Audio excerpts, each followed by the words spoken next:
Hein, pas besoin de faire ses preuves. Ouais, pas besoin de faire ses preuves. Lui a gagné sur le parcours. Courdeau avait gagné 2100 mètres, mais Fortezzo lui a gagné sur le parcours et sur un terrain très souple. Donc déjà l'aptitude à la piste c'est déjà primordial.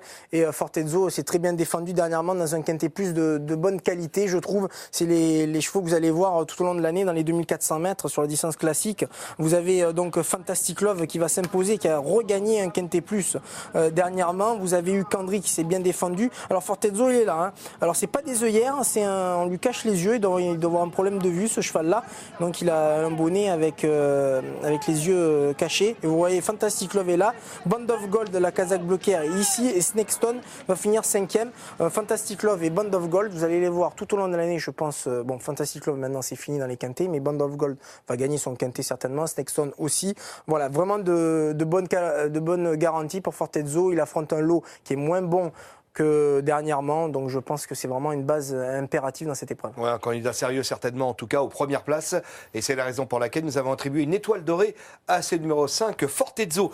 Le 6, c'est Lorado, on va également parler de cette candidature, un cheval qui vient de bien se comporter. Ouais, qui vient de bien courir sur les 3100 mètres de la piste de Longchamp où il était difficile de revenir. Il aura son frère qui va courir dans la même réunion que lui, c'est Lamborghino, qui courra la dernière épreuve je crois.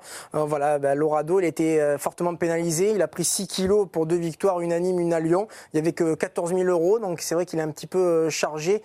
Il a pris 14 000 € et malheureusement il a mis 6 kilos, ça fait un peu cher quand même. Voilà, il a bien fini dernièrement, le terrain souple va l'avantager. Maintenant il n'a pas de marge au poids, donc seulement à voir pour une 4-5e place. Alors comment dit-on lorsque deux frères courent dans la même réunion, il y en a un des deux qui s'impose tout le temps? Voilà, il y en a un d'eux qui s'impose. J'espère que ce sera Lorado. En tout cas, vous avez une chance régulière dans ce quintet? Il n'a pas trop de marge, c'est dommage parce qu'avec 2 kilos de moins, 1 ou 2 kilos de moins, il aurait pu être compétitif pour la victoire. En tous les cas, un concurrent qui a tout de même une belle carte à défendre et on va attribuer une étoile bleue à ce numéro 6, Lorado. Le numéro 7, c'est Bercio. Bercio, c'est un concurrent qui monte ici de catégorie.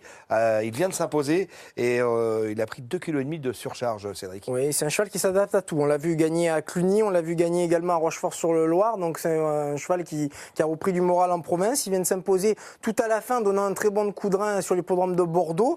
Voilà, donc c'est un cheval qui est plein de peau, hein, puisque quand on s'impose comme ça pour venir sur les autres, il faut quand même avoir le moral et être en forme.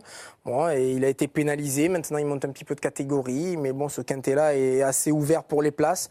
Malheureusement, il aura le numéro 15 dans les stalles, donc il va être obligé d'attendre. Bon, voilà, il fallait faire des choix.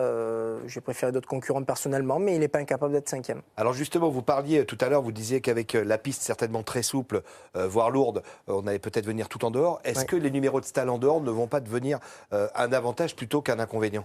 Ouais, à Strasbourg, le problème, c'est que pendant la première partie de parcours, on est côté corde, puis après, c'est dans le dernier tournant où on va chercher le rail extérieur. Donc, s'il a le 15, il va se retrouver en épaisseur et derrière surtout. Donc, bon, c'est à voir, mais c'est vrai que Bercio, il peut être 5e. Ouais, quelques petits bémols tout de même. Une étoile blanche